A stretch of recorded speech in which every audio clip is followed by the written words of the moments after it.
ഗംഗാനദിയിൽ ഒഴുക്കിൽപ്പെട്ട കോന്നി സ്വദേശി ആകാശിന്റെ മൃതദേഹം കണ്ടെത്തി. കഴിഞ്ഞ മാസം 27-നാണ് ആകാശിനെ ഋഷികേശിൽ ഗംഗാനദിയിൽ ഒഴുക്കിൽപ്പെട്ട് കാണാതായത്. ശ്രീകുമാരൻ ഈ വാർത്തയുടെ വിശദാംശങ്ങൾ കൂടി നമുക്ക് വേണ്ടി പങ്കുവയ്ക്കും. ശ്രീത്ത്, എന്താണ് ഇതുമായി ബന്ധപ്പെട്ട് ലഭ്യമാകുന്ന വിവരങ്ങൾ?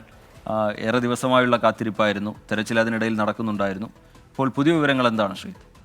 എന്തായാലും ഋഷികേശിൽ ഒരു മീറ്റിംഗിനായി, ഒരു കമ്പനിയുടെ ഔദ്യോഗിക മീറ്റിംഗിനായി പോയതായിരുന്നു ഈ സംഘം. ഡൽഹിയിലാണ് ജോലി ചെയ്യുന്നത്, ഒരു സ്വകാര്യ കമ്പനിയിലായിരുന്നു.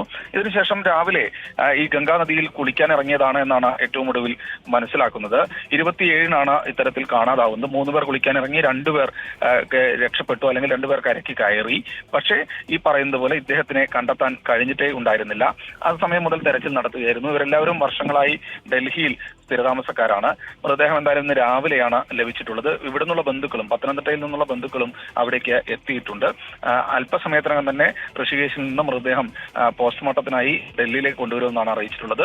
സംസ്കാരം അവിടെ തന്നെ നടക്കുമെന്നാണ് ബന്ധുക്കൾ പറഞ്ഞിട്ടുള്ളത്. ശ്രീകുമാരൻ വിവരങ്ങൾ പങ്കുവയ്ക്കുകയായിരുന്നു.